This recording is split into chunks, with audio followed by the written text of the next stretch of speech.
It's with great pleasure that I'm going to introduce to you all our urologist for this evening, who's Dr. Homi Zargar.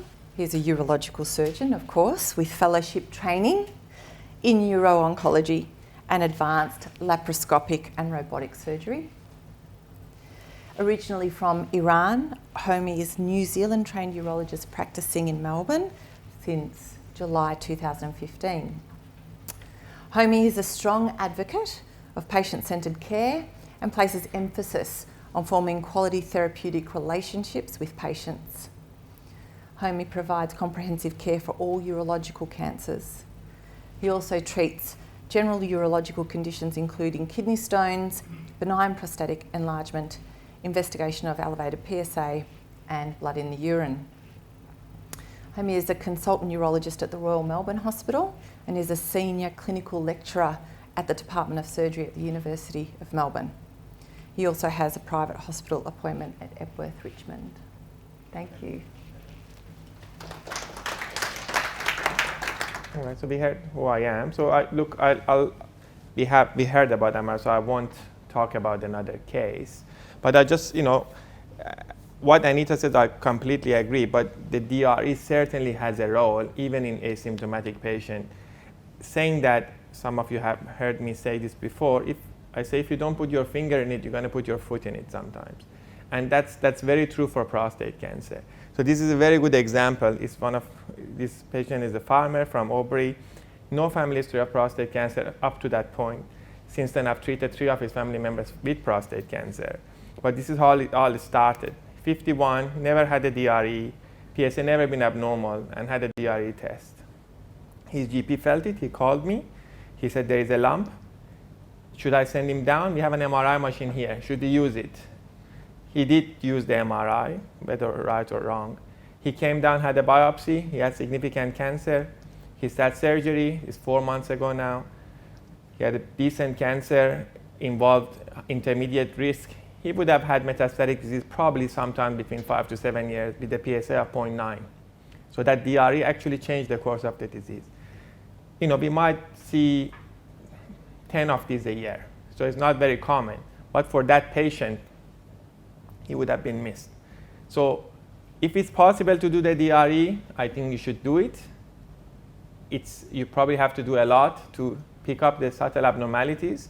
But for the guy who's abnormal, I think it could be a difference between life and death. And that's my piece about DRE. The PSA and DRE should go together. As I saw on Anita's slide, about 10% of the prostate cancer don't make any PSA. So you can have a high-risk cancer, asymptomatic, abnormal DRE, normal PSA. So it certainly does happen. It's not every case, and I don't want to scare you, but we do see them. I just saw one, David just showed me one now, PSA of 2.2, Gleason 8 on biopsy, has an abnormal DRE. That's how it was picked up. So unless everybody gets an MRI scan, I think you should include DRE in your examination. Again, it's not everybody, but it definitely happens. So this is another story. This is more sad. So 57, he's probably based on the previous guidelines. He never had a discussion, comes in with back pain, has a 9-year-old child. David saw him before me. His DRE was malignant, PSA is 170. This is his bone scan. This is what we call a super scan. That means there is so much cancer that the nuclear medicine material doesn't even get to the kidney. So the kidneys don't show on the scan. So he's not going to live. He's 57. He might live another 3 to 4 years with advanced treatment. So he would have been picked up 10 years ago on PSA test. So these are the reasons why we push for the PSA, because although it's a slow indolent cancer, but if you give it 10 years time, it can do a lot of damage. So still people die from prostate cancer. In UK, prostate cancer death just passed breast cancer this year. So it still happens. And the screening, DRE, whether you choose to do it or not, probably saves some lives. DRE less, PSA more, of course. All right, let's get back to MR. Let's go back to the biopsy. I got asked this question about how we do it. So every hospital has a different protocol. The biopsy typically was done transrectally. We take about 12 samples of the prostate. So it's a blind procedure. The biopsy tool and the ultrasound just guide us to take some sample of the prostate. So we take about 12 samples depending on the size of the prostate. We take 1, 2, 3, 4, 1, 2, 3, 4, 1, 2, 3. We take about 12. So on 3 rows. We don't see the cancer on ultrasound. So it's only a guide to see where the prostate is, and then we take samples. So it's completely blind in a sense. The miss rate is about 30%. With the abnormal DRE, you do a thrust biopsy, which is what we used to do more common, is 30% of the cancers are missed. The risk of sepsis is higher. In Royal Melbourne, where I do my public practice, where we do a lot of thrust biopsies, the sepsis rate is about 2%. So it's not 20%. We haven't had death from biopsy sepsis, but it does happen. Alternative is to go through transperineal route, which Anita pointed out to. So avoid the rectum, go directly between the skin and the prostate to minimize the risk of sepsis. Sepsis still happens with transperineal route. And transperineal route has a much more higher complication rate. So the rate of retention is 2 to 5%. The bleeding is higher. There is a proportion of the men who will have erectile dysfunction permanently because we do a transperineal biopsy. So in Royal Melbourne, we don't think it's all or one or all. I think it depends. If someone comes in, has an abnormal DRE, we would do a rectal swab, test for the bacteria in the rectum. If there is something resistant, if they've been to Asia, if they are healthcare workers, we would change our biopsy protocol. We change the different antibiotics. I would still offer them a thrust biopsy. It's a lot faster to do, and they go home immediately. Transperineal biopsy, I'll show you a short video. It's a bit more involved. They have to be full anesthetic, general anesthesia. So even if we do it fast, it takes about 30 to 40 minutes. They have to put their legs up, the probe goes in the back passage, and then we use the grid, and based on the grid, we take biopsy every 5 millimeters. So it's a lot more extensive biopsy. As a result, the complication rates are a little bit higher. Again, if they need it, if they have never had a biopsy, they've had a previous negative biopsy, we directly go to this approach. But trust is not quite dead yet, although a lot of people say you shouldn't do it, but it definitely has a role, and many patients are diagnosed with the trust biopsy. So it's not the end of it. The other thing is now that in 2 weeks' time, we're going to start doing some of the transperineal biopsies under local anesthetic. So that might change the pattern. And if we can do more and use the health resources better, we might do less transrectal biopsy. But for the time being, trust still has a role. Again, so the other thing is we do a lot of MRI guided biopsy in bore, inside the MRI, and that involves the transrectal route. In those series, when we do the test through the rectum, we haven't had any sepsis. So you can overcome the sepsis rate, but of course it's a concern.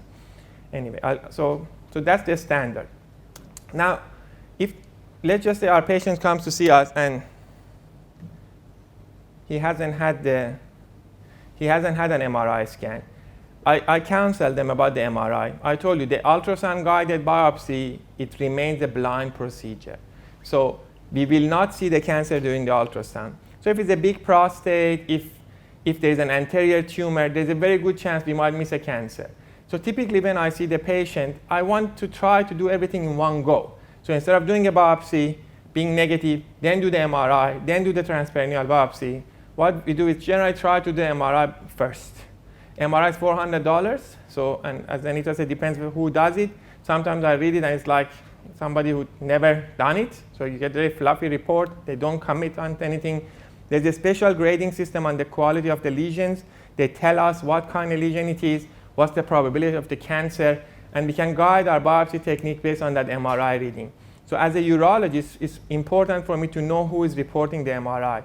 I use 2 or 3 centers which I know what I get, at least I can comprehend it. So I think it makes a difference who does the MRI scan. So unless you know the result of the center that you're referring to, I suggest you leave that for us. This anomaly will resolve as June. The item number for MRI scan is going to come, and it's going to be only based on referral by the urologist. So the private one is going to die out, basically. So that should be fine. Now, so typically, if I talk to them and I talk about the MRI scan, I would order the MRI. And this is a 45-year-old guy, so very young. He's Iranian like me. And he had an 8 millimeter lesion, so very small, tiny thing here. So when it's that small, the probability of us, even though I know where it is on the MRI scan, if I go and try to do a biopsy, try to directly sample that lesion, there's always a chance that I don't get it. Or where I think it is, my needle might not be there. So we do a biopsy, it comes back negative. And this guy did have a biopsy, it was negative. So since then, we have developed this technique. There are 2 centers in Melbourne offering it. This is our center. This video going to the American meeting. We got a poster to present it. So now we can do the biopsy under the MRI guidance inside the MRI machine. So what we see, the lesion we see, the 8 millimeter lesion, imagine 8 millimeter is very small. We want to make sure our needle goes to the center of that lesion and we sample it adequately. By doing the MRI guided biopsy, it's possible. So this, unfortunately, for the time being, or fortunately, has to be done through the transrectal route. So, all the stuff we worry about, sepsis, etc., is a problem. But as I said, we have done over 60 cases now. We haven't had a single sepsis. They all get the transrectal sampling. We check the antibiotic sensitivity, and we change the antibiotic appropriately. So it doesn't have to mean sepsis. Also, we only take 3 or 4 samples here.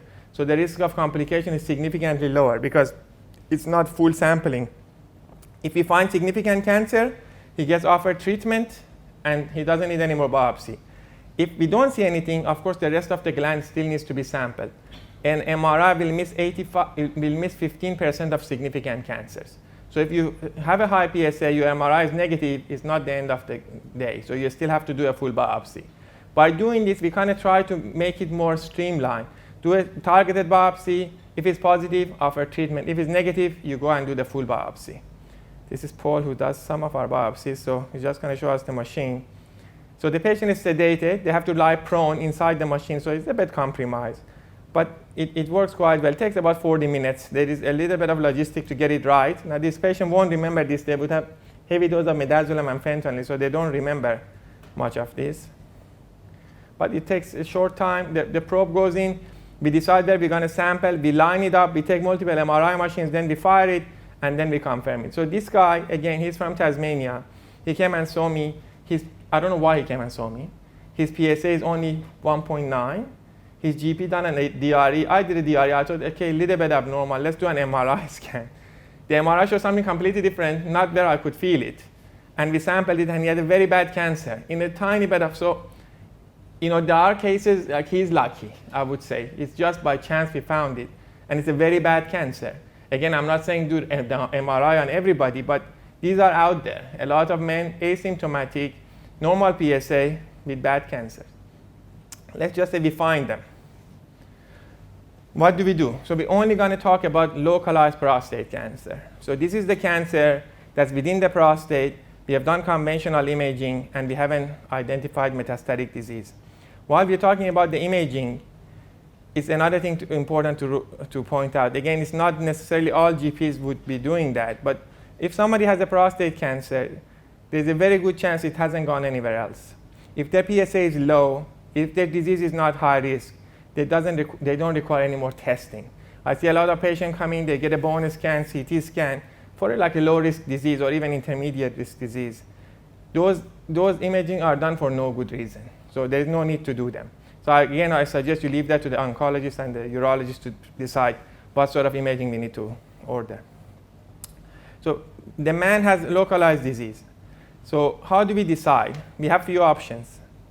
We can do what we call active surveillance. That's an active process. How are you doing with time, David? The active process monitoring the disease, repeating his imaging, repeating his MRI, repeating his biopsy on a set time, usually every 2 to 3 years. He sees the urologist twice a year. If the disease doesn't show progression and we make that decision based on interval, biopsy, MRI, etc., that man requires no treatment. So this is the perfect treatment. They'll have no sexual dysfunction. He'll have no urinary problem. He would not die from his cancer. This is the trifecta we aim for, and we can achieve that by doing nothing. Well, doing nothing surgically or radiologically, but we can monitor him, reassure him. I get him to see our clinical psychologists. To sort them out. They go through a lot of trouble. The word cancer is scary, but there are many patients we see we don't treat. We just monitor them. About 30% of them will progress during the course of their disease. The guys who progress don't do any worse than the guys who get treated up front. We just treat them later. So if Amar comes and sees me, he has a small volume, intermediate volume, low risk disease, I don't have to treat him. I have to make sure the biopsy is correct, make sure he gets well imaged, Once we agree what he has is essentially what he has and nothing more, we can offer him active surveillance. And things have moved quite a bit. So we decide based on the patient. So for example, if he has a 60 cc prostate, he has significant LUTs and he has moderate disease, well, that would be a reason to offer him treatment because his LUTs require some treatment. If I do a BPH treatment on his LUT, if we do a transurethral resection of his prostate, if he needs surgery, the surgery can be much more difficult. In those scenarios, we can decide to offer him more definitive treatment because he has other problems. But if he has no symptoms, if he's psychologically relaxed, if he gets well counseled, he can be observed for the next 15 years. The risk of spread over the 15 years is 4%. 4% will die after cancer in 15 years' time. And majority of those patients are probably the patients who were not selected appropriately. So if we use the MRI, I use a lot of genomic in my workup, so it's a little bit more expensive, but we can do genomic testing based on the biopsy results, select the patients, or select them or not select them, people who have a specific mutation who can increase the risk of cancer spreading or progressing. By doing that, the one we keep for active surveillance, which is the majority of the low-risk ones, they do extremely well. So that's one way of going about it. So not everyone with prostate cancer needs to be treated, but knowing about it by doing the PSA, DRE, etc., we can make a lot better decision rather than guessing. So I think that's a very good message. Can I ask a question? Yes, please. So you're watching the PSA during that observation period, and what criteria, PSA velocity, or what number that you will be worried on this guy during this observation? So the PSA itself, once you make the diagnosis, it loses value as a tool. Yeah, but it's a useful. It's a low risk. So the low risk is decided based on the amount of cancer on the biopsy and the way it feels on examination more than anything else. PSA has a role, but if someone comes with PSA of 15 and we make a diagnosis, it's very unlikely we can use that PSA for monitoring. So it's useful when the PSA is small. And in Canada, one of the places I trained, one of the criteria for offered before MRI came, one of the criteria to offer definitive therapy was the PSA. So a lot of time we would take these people's prostate out because the PSA is doing something funny. Very, very rarely we found more cancer once we took it out. So the PSA is less reliable once you make the diagnosis of the cancer. So as urologists, we use the PSA to biopsy again or to do an MRI scan, but we won't use the PSA to offer definitive therapy. So PSA is only a trigger, and majority of the times we don't find more cancer. So if the MRI doesn't change or the repeat biopsy remains low risk, if the PSA moves, we don't offer them definitive therapy. So PSA can be confusing in this setting. Once you made the decision, it's a great test for making diagnosis early. But once you make your disease, identify your disease, it loses its value. It has some value, but it's not everything anymore. So it's very important. I tell the patient, and they get so wound out about what their PSA shows, but it's not everything. Because if PSA moves, I'll do another MRI scan. I'll do another biopsy. And if that doesn't show anything more than what we've known already, I won't change anything. So your PSA is a little bit higher. So that's important. Again, genomic is quite important because it costs you extra $1,000, but you can get them to keep their prostate if they don't need to have surgery or radiation. And I mean, no matter how good we think you are, there's still a side effect with treatment. So doing nothing is a very good choice.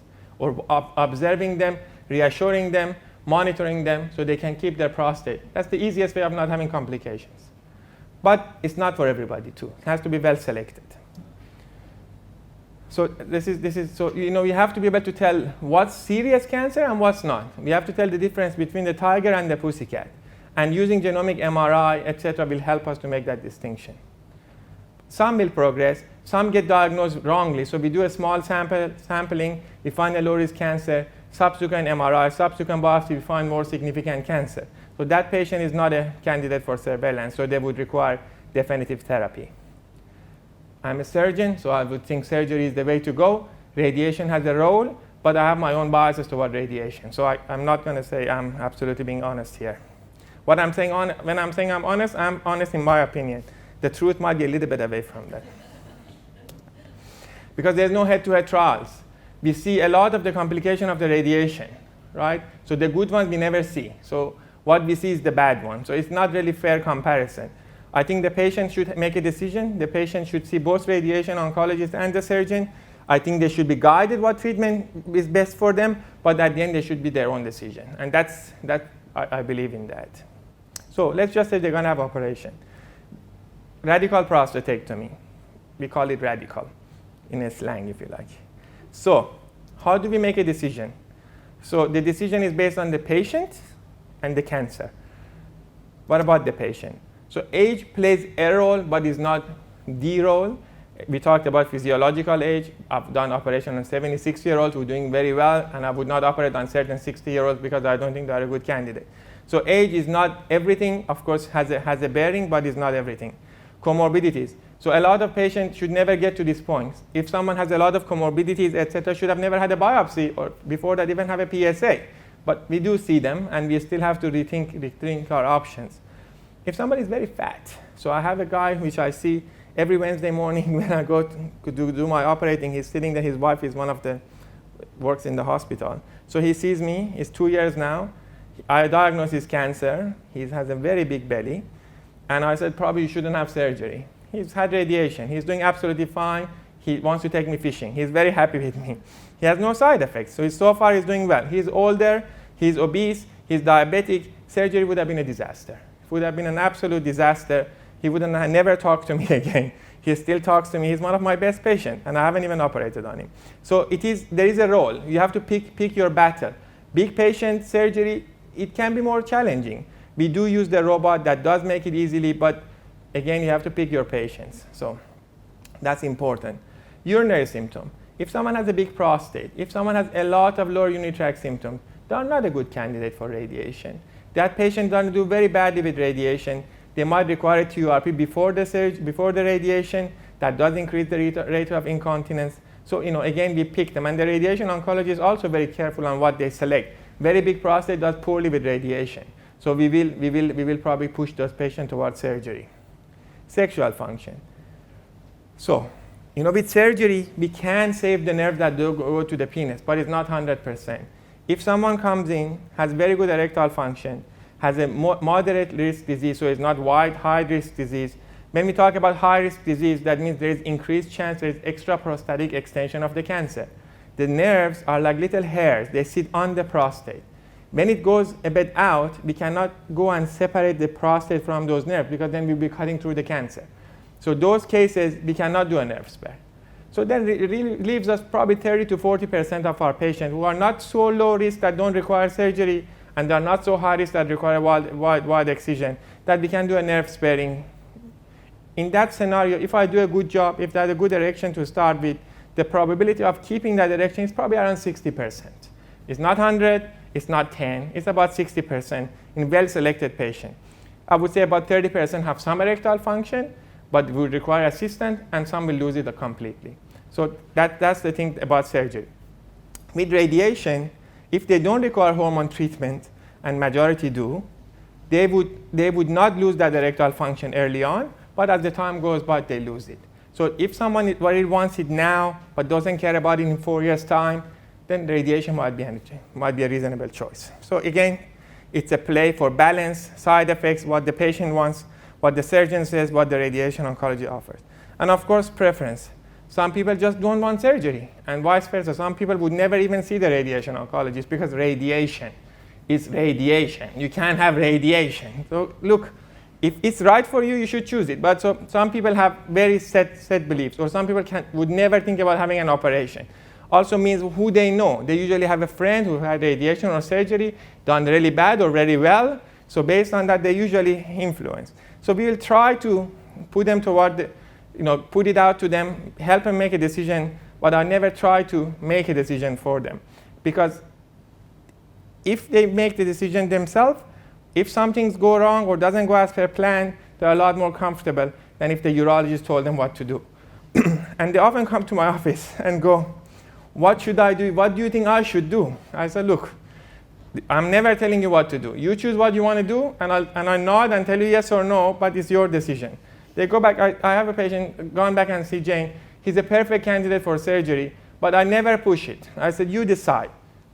And because when things do go wrong, and you have to be confident that the patient is comfortable with their decision. So I never push, although I think surgery is a better option, but I never say it that way. will you tell him if it is you will do like this? Well, if it's myself, I'll operate on myself. Yes, then I'll do it. Then I know it's going to go well. But that's not possible. That is not possible. And I tell him, look, if you were my relative, that's what I would suggest. But at the end of the day, it is your decision. Because majority of times probably doesn't make a difference. But if they make their own decision and they will get some side effect, they will be more comfortable with that decision. So there is no regret so much. And that happens a lot. I also tell them this. If you have radiation, and if you are that lucky 10% who gets the side effects, you're on your own. There is no solution for majority of the radiation-related side effects. Those side effects are very small proportion, but if it happens to you, there is not much I can do about it. And that's the unfortunate reality of radiation. Of course, the cancer sometimes need multimodal approach. So, for example, somebody who has a high volume disease, extracapsular extension, is going to require wide local excision. We will sample the lymph node. I remove a lot of the lymph node with the prostate cancer. That gives us a little bit more information. Did he have metastatic disease in the lymph node? That has a prognostic information. If it's a small volume spread to the lymph node, sometimes small proportion might be curative. That's an option. But we know exactly what we're dealing with. There's up to 30% upstaging in the radical prostatectomy specimen. That means we take the cancer out, we look under the microscope, there's more cancer, higher grade, more higher stage. With radiation, your data is based on the biopsy you did. So afterward, you have no idea what there was. You treat it, you never know anything about it. So that information surgery is a bit more useful. Then the biochemical recurrence, so the PSA comes back. With radiation, there is a process called bounce. That means you get the radiation. The radiation is a gift that keeps giving. So over the years, the tissue continues to die. The blood vessels get damaged. The more tissue dies. It causes release of the PSA. Patient comes and see you. PSA is now 3. What does it mean? Is the cancer back? Is it a bounce? Is it a spread? Is it local recurrence? Those patients, when it happens, again, not every time happens 15, 20%, they're going to come back. We have to do biopsy, do a PET scan. With surgery, you take the cancer out, the PSA goes to 0. As long as it's 0, I shake her hand. I said, OK, how was the fishing? We don't need to talk about the cancer. The cancer, as far as we can tell, is not detectable. With radiation, the PSA does all kind of funny things. So maybe for some people, it's not the right thing. The anxiety can drive them crazy. So that's the benefit of surgery. You kind of know where you are. As I said, sometimes we need to do multimodal approach. What does that mean? That means I do the surgery, then we need to go and do radiation, and sometimes they might need a course of hormones. If I do the surgery and they need radiation, they can have the same radiation with a very good results. If they do the radiation and I have to go back and do a surgery, it's a whole different game. It's like cutting through the wall. The tissues are fused. There is no plane. The risk of complication is significantly higher. They can get a stoma for like a colostomy. There will be 50, 60% are incontinent. The leak rate is higher. So surgery after radiation is not so easy. So we prefer to do surgery first, radiation second if they need it, not vice versa. Is that a common scenario, radiation first before the prostatectomy? So if it's as a salvage option. So you do radiation, it fails, young person, localized disease, what are you going to do? So you offer him radiation, surgery, second line. But it's a whole different game, very different operation. Majority of those patients get nothing, but the ones who do get something, we still offer it, but it's not the same operation. It's very different. So as I said, minimal collateral damage. So with radiation, a small proportion get rectal problems, bladder problems, frequent hematuria. When these things happen, we usually have to remove the bladder. We just did one last week. If they get a urethral stricture and narrowing within the urethra, they kind of bounce between complete retention and incontinence. It's like they never get it right. And in those scenarios, when they get to bleeding, you have to send them to hyperbaric oxygen, etc. Eventually, they lose the bladder, prostate, etc., and they're finally happy. Again, that's the tip of the iceberg. Majority don't get these complications. But if it does happen, it's very hard to fix. With surgery, I get incontinence, of course. It's 10, 15% of the time. But I can fix it. I send it to my colleague, put a sling, put a sphincter, the incontinence goes away. Their quality of life is restored. Even erectile dysfunction. If we do a wide excision, we can use injection into the penis. David might talk about it a little bit. We can get the erection back. If they really want something done, they can have penile prosthesis. It's still an option. There are many options to still offer. Surgery, of course, things go wrong, but remain problem with solution. Radiation, if something goes wrong, there's no solution. You kind of try to prolong their misery, in a sense. Try to improve their quality of life, but it's not possible. And it's a very difficult problem to fix. Majority doesn't happen, but when it happens, it's a disaster. And so, the surgery has come a long way. We used to do it through an open incision. There is a risk of transfusion was 25-30%. They would stay in hospital 6 days. Now, doesn't matter where I do it, public or private, we do it with the robot. It makes the surgery easier. The overall catabolic effect of surgery is less. They stay in hospital one night. They go home the next day. We haven't transfused anybody for 2 years. Incisions are small. The catheter comes out after 1 week. They're back driving probably after 10 days, back to work at 1 month, depending on what they do. Small incision. The robot, I do need to talk about this. The robot doesn't make the surgery better. The robot doesn't do anything. The robot doesn't do the surgery. We control the robot. But having the sophisticated, small, manipulatable arm allows us to do the major surgery through a small incision. It doesn't make me a better surgeon, but makes me achieve my best earlier in my curve. And of course, it's minimally invasive. Less complication, less transfusion, faster recovery. So the robot doesn't make the surgery better. It allows us to do the surgery better earlier in our career for those of us who are trained. And it takes the morbidity out of the operation. But the rate of cancer control, erectile dysfunction, urinary dysfunction is more or less the same. That depends on the surgeon, not on the modality. So that's a very important message. Side effect we briefly talked about. I mentioned the robot. And this is, this study, again worth mentioning, this is from Queensland. They compared a very senior surgeon who's done nearly 2,000 procedures to a young, talented robotic surgeon who's done probably about 100. And the question was, is one better than other? Or the question was, is the robot better than open? So the results showed no difference. The young guy achieved the same results as one of the best open surgeons in the world could achieve. And the headline said something like this: robot as good as a human. But the truth is that young, who is a very good surgeon, achieved his best much earlier in his career.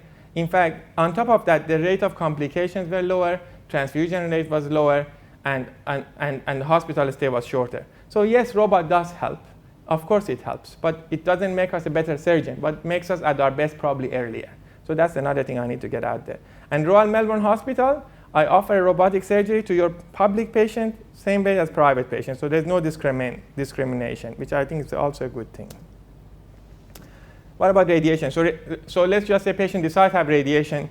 There are many ways of giving it. They cannot give external beam, brachytherapy, putting seeds inside the prostate, or they can do high-dose brachytherapy, which overnight patient comes in, they put the bars inside the prostate, they radiate 24 hours, then they take him out and let them go. Again, for the right patient, it's a good choice. Often needs to be given with hormone therapy, so all the side effects of the hormone therapy for up to 2 years. I talked about the bounce phenomena. The side effects are generally permanent, are rare, but when they happen, they are permanent. Over 10-15 years for a young patient, there is risk of secondary cancer. So they can get bladder cancers. So they come in, the bad bladder cancer, 10-15 years after radiation. So then we have to take their bladder and prostate out. So that also plays a role. I mentioned the issue with the PSA follow-up, because the PSA goes up and down and we don't know where we're standing. And also the salvage option can be quite challenging. So at the end of the day, as a urologist, as a general practitioner, our role is guide the patient, make the right decision, be screened on the right time, biopsied on the right time. And once they have cancer, we guide them to make the right decision that suits them better. It's not about us against you, against the radiation oncologist. It's about working together to get the patient to the right place. At the end of the day, as a GP, you are the center of all of this. I see the patient, they come and talk to you asking, what's the best decision? Radiation oncologist sees them, they come back to you and it's like, what's the best decision? So although this is not what you do, you need to know everything about everything else, everyone else too, because you are the key person in this puzzle.